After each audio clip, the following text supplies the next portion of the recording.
Hi, I'm Fiction 101 Novice, and today I'm building in a style that I've never built in before. So please kick back and enjoy. Yeah. Alright, we gotta record a clip. All right. This is an intro? Yeah. Okay. Yeah.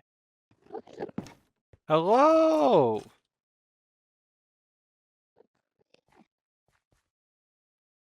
I'm Fiction 101 Novice, and welcome to episode 6 of my series. I am building a new cottage house. Yeah, I got to figure out how to use FreeCam and then unattach the camera to the control so I can control my character again. This is awesome. I get new angles, I get new camera styles, I can dance around, fork in the flowers, all I want. And then I can hide back in my house in shame because this is not as funny as I thought it would be, but that's okay. Today, I am building a cottage. Yes, you heard that right. I'm building cottage core, full cutesy style. Yeah. Yeah. Cutesy style. We like cutesy style. Uh, alright, editor fiction. You gotta cut the clip. No? Uh, okay.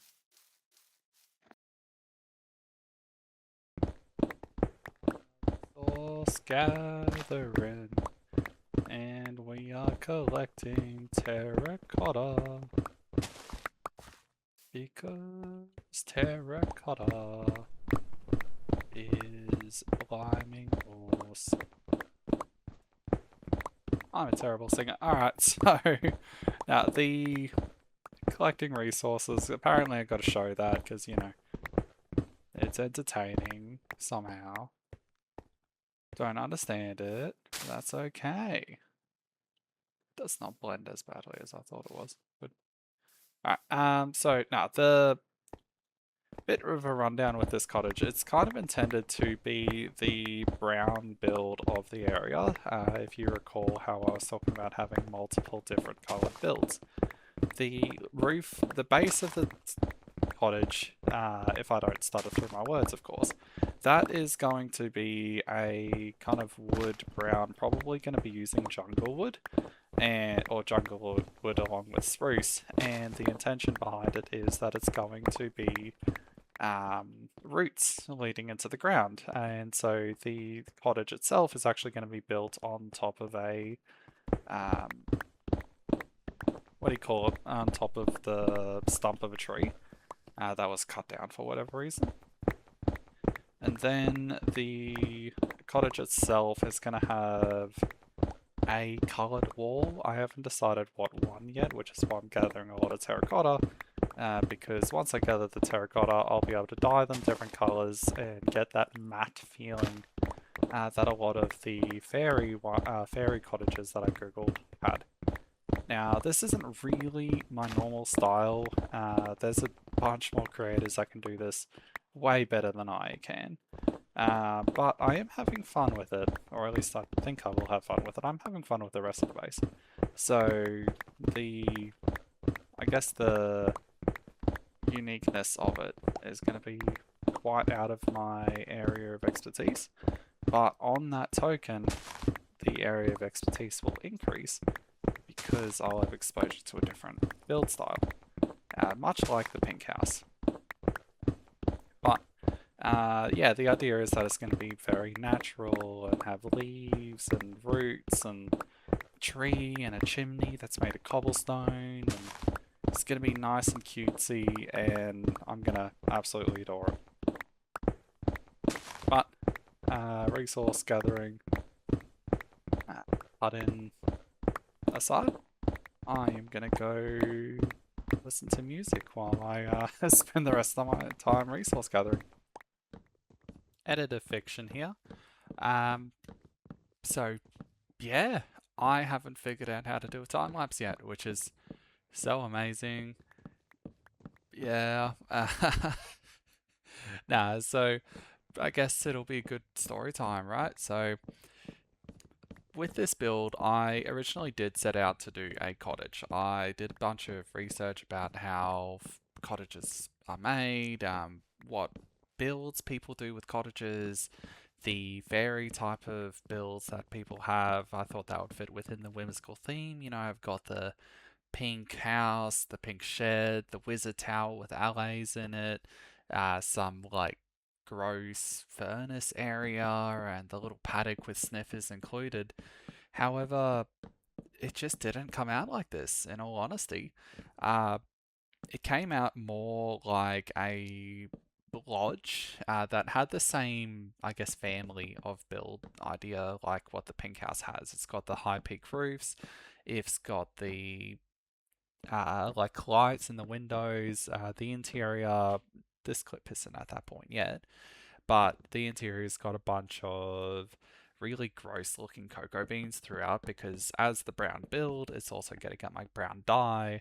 Now, I don't use brown dye very often, so I didn't really think it would be necessary to get a brown like dye farm. I'm sure I could do it, and I'm sure this build had the space for it if I didn't fill it up with a really gross looking hotel, but it just didn't turn out that way, and I'm not displeased about that. That's not like a bad idea in my opinion. So, yeah, it just turned out the way that it did, right? Um, with this clip that you're seeing now, I really struggled to make the terracotta work. I saw on Pinterest this really, really cool photo using the light lime terracotta or glazed terracotta and the yellow glazed terracotta to make a vine up the wall. I tried to find it again so I could, pop in a little reference photo for it, but it just couldn't find it again and it really annoyed me. So if you do find it, please definitely do just put it in the comments or something like that. I'd be more than happy for you to do that. And yeah, I really love this build. I'm going to be absolutely honest. The lights, the interior actually turned out a lot better than I thought it would. And the structure was a lot better than I thought it was as well.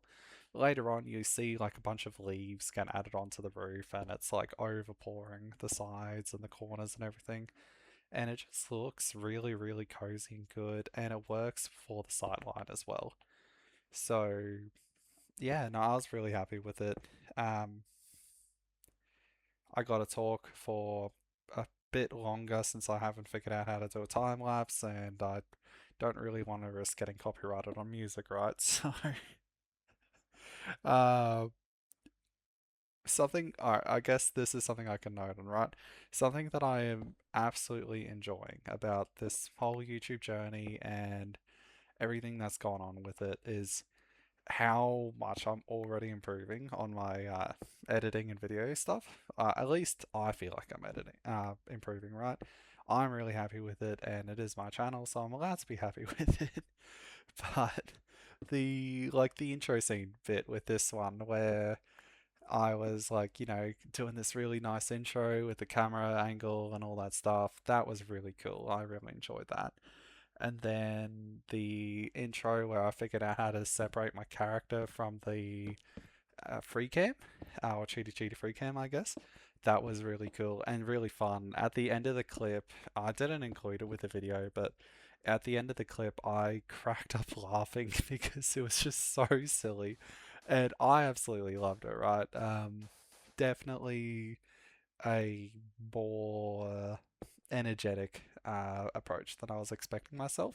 I honestly thought I'd be like really quiet and a drag throughout the whole experience, but I'm having so much fun with these videos. And when I look at episode one, where it was literally just a one clip take of me throwing on a guide, and now I'm actually like trying to edit together different clips and make it better, I'm so happy with how it's going and having so much fun with how it's going as well. So it's really cool. I'm loving it. And yeah, no, the I was considering speeding up this clip by the way, but I kind of just decided not to. I figured the raw gameplay would be really fun to watch. So yeah, no, that's why I'm including it, I suppose. With time, I'll trial it, see if it gets better, see what I like, see what people respond to. It's all part of the journey, right? And there's so many fun creators out there who have such refined videos, and I find it really amazing the amount of work that actually comes into that. Like, what making my own videos, even these parts that I have made so far, I didn't realize there was so much stuff that went into it. All the different mods for recording, some of them I don't even have because they're on Fabric and I'm on NeoForge and I haven't figured out how to download the Sinatra connector yet. And but so I got CMD Cam, which is really fun. It glitched out and crashed my game a few times until I figured out what I was doing wrong, and then I managed to get the clip I got at the start. Um, but yeah, no, the raw gameplay is something I just personally really enjoy watching. It kind of reminds me, especially when I see it from larger content creators, it reminds me that they are also just playing the game. They're not just magically bringing out the stuff, but magically bringing out the stuff is how they get the engagement, right? So it's really interesting. I'm really enjoying learning about all this kind of just on the spot. Um, I say a lot. Have you ever noticed that? That's quite amusing. So what else can we talk about, right? I got several more minutes to fill out, and I've already talked a lot. Uh, uh, if you've got tips on how to get a flashback, I think is the mod, installed, or Symmetric connector so I can get Fabric, and then I work on CurseForge though, so it might be like this totally different thing. And something, oh, this is going to be hilarious, right? So I'm currently literally just sitting in my room having a chat basically to myself. And it is solely for the fact that I do not know how to do time lapses yet. I don't know how to clip it all together. I recorded this raw gameplay and it's probably not as fun to watch as a time lapse, nor is it as fun to watch as like all the different clips spliced together or playing with someone or something like that. But you and me, we're having a conversation. Yeah, it's always nice. It's cool. It's chill. Uh, so, what is a topic? Oh, the cushions, right? I am so in love with those cushions already. I saw a bunch of ideas on how to use cushions to make a diner with the black and white stripes around like the edge of a diner build. And then I thought back to Good Times with Scars diner from I think season 9 of Hermitcraft, if I remember correctly. I probably don't, but if you know Good Times with Scar and have been a fan for at least a little while, then you'll know the build I'm talking about. He made a really good diner, and I'm kind of thinking about that, and I'm like, imagine how much better that would have been with the cushions, where you can actually sit around, where you can get that more nitty gritty detail on the walls and stuff. It just is going to be really cool. And then the LED lights as well. Personally, not a big fan of LED in real life. My gaming computer does have the bright colors included, but that's because I bought it pre-built and it just has them. I turned them green because my green is my favorite color, but the RGB and the neons and all that stuff is going to be really fun to play with. In the future, I have plans to do a city, probably Cyberpunk. I really enjoy Cyberpunk 2077, but with the city I'm going to build, it's going to be full of redstone. I'm going to do a cinema, light up signs all over the place, fans. I really want to get buildstone included as well. Um, planes and flying cars and holograms and a lot of glass and light and a very busy place. But the base itself, it's going to be in a swamp. So I'm going to have the swampy, grungy water, and I'm really excited when I work up the energy to do it. It's just such a high idea build, right? You have to come up with a unique idea for every single building, or at least most of the buildings, if you want it to be really truly cyberpunk, right? And it's very difficult to do that sometimes, like coming up with all the different ideas for what's going to go into the base. I think this base here, which I'm titling like Cirque de Muet, I have no idea if I'm pronouncing that right. uh, I think this is like the perfect balance for me. I get enough area where I can throw in a bunch of different houses and buildings and stuff, but I don't get a lot of area where I um, run out of ideas and have to like really stretch my imagination for what I got to include. Now, yeah, no, it's really fun. I got to light up that forest, by the way. I'm seeing the flood of zombies. I remember when I played this and I was like, oh my god, can these zombies just go away? And I really got to light up that forest. But in my defense, when I do the entrance for the circus, I'm actually going to create a fence around the forest's edge. And that's going to help divide this entrance area where all the people that are visiting this mystical, magical, kind of trippy circus are going to be staying. Now, I say trippy circus, it's not really going to be that trippy of a circus. I'm going to have a huge tent, which is going to be containing my wool farm in preparation for the dappled forest drop. Then I'm going to have a giant circus wheel, which really isn't a circus. Oh, did I say circus wheel? No, Ferris wheel. um, but yeah, no, I'm going to include a giant Ferris wheel along the edge, which is going to be like the big cinematic, like, this is Cirque de Muet. Um, and then I'm going to have an area where I have a bunch of like caravans and stuff for the different performers. I'm going to have a bunch of mini games I want to do, like just small ones, including the new sulfur cubes because they look really, really, really fun.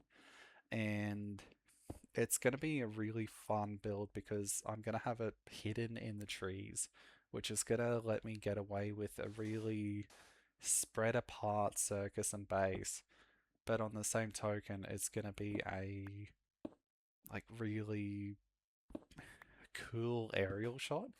And along with that aerial shot, I'm thinking of doing a plane with one of those giant banners that like flows through the wind and having some large message or just circling it on it.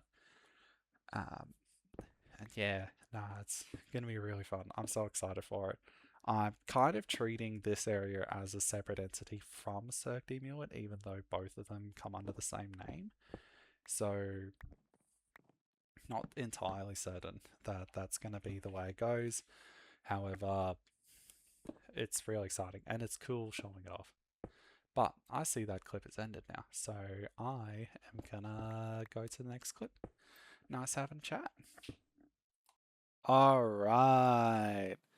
I just got done speaking for close to 20 minutes straight, and I'm not done yet.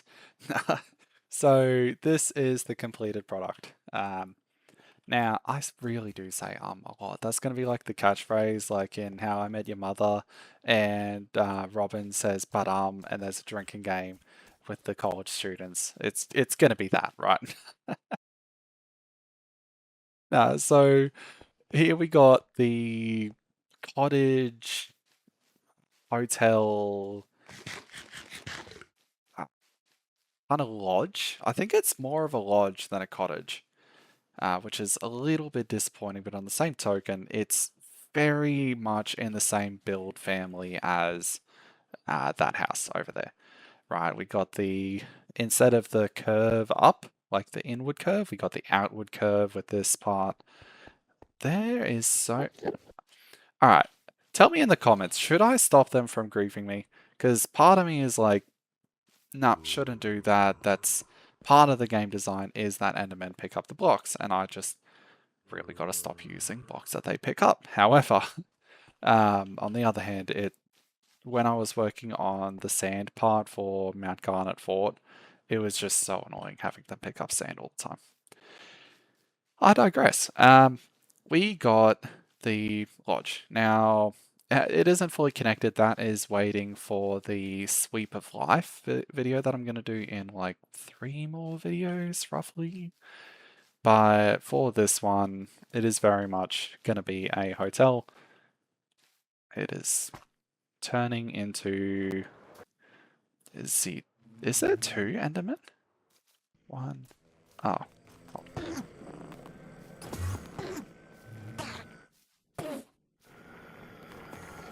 Should really get rid of fire aspect.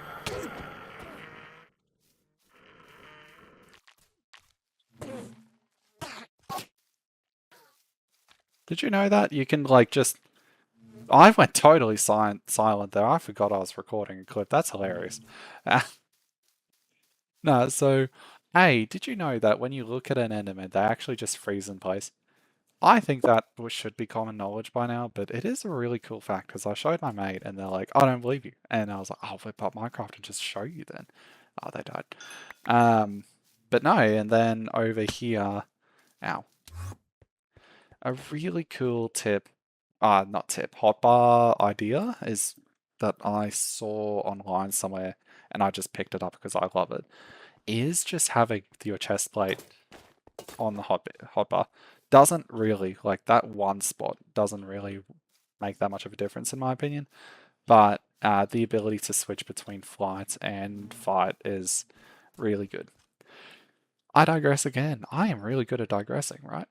So over here we have the build. I've introduced that part so many times, so I should actually just show it. This is a really good mural. I don't think I did it as well as the post I saw, but it looks phenomenally cool and really in line with what I'd expect here. We've got a bunch of leaves falling down. We got the wood. We have over here just a roof slanted down and then like the roof slanted back up with another window. I use the same lighting technique that I used in the pink house and the tower, which is where I put lights where the windows are to make it seem more alive. Now, I was thinking to myself that this is kind of an overuse of that trick, right? There's so much light, and the wood, it kind of takes away from the rooty growth that's happening along the wall. However, on the other side, I actually do like it. It's like it doesn't look like it's supposed to be a busy building anymore, but rather it looks like it's supposed to be just this loud, bright thing that you see in the middle of the night. You're tired, you're exhausted, you're just trying to find somewhere to sleep, and this building's like, hey yo, I'm here. And yeah, that's why I brought it. Drop that, I don't need it. But we walk in here and we got a really, really gross room. It is a hotel, and this is the office where people go, hey, just pay us, sleep in there. And it's just so gross. It's got growths all over the walls. It's got a storage room in shambles, I guess you could call that, somewhere to put your bags. Then if you dare go into the staff only area, bunch of not stolen goods. And then we walk up here, really bright room. This is where all the windows are. But we actually have a little bridge, which really frames that building super well and doesn't frame anything here, but this is going to be a really good lookout for that. And then we go in here and it's just a bit more mushrooms. Not mushrooms, Jesus. The coffee beans. Yeah. Nah, and so that kind of fills out the brown dye. In my original base, I had a brown dye area and I used it once in my entire, I think, 700-hour plus time spent in this world. And I never use brown dye. I'm sure I'll use it more eventually, but for now it's a very low priority dye, which means it doesn't need the automatic farms like what yellow and red and pink and stuff do. So that's kind of why I just left it as is. And again, I am just so proud of it. So, so happy. And I think it looks great. Once it gets the sweep of life where it connects all of the different builds, I think it's going to be elevated beyond belief, especially when I have something here and something there. But this is Fiction 101 Novice signing off. If you did like this video, I really hope you did. Please like and subscribe. Hopefully you made it to the end of the video. I am loving this YouTube journey and having just so much fun actually showing off my builds because, yeah, I did a lot of building and I want to show it off. So, goodbye for now, and hopefully we see each other next episode. See ya.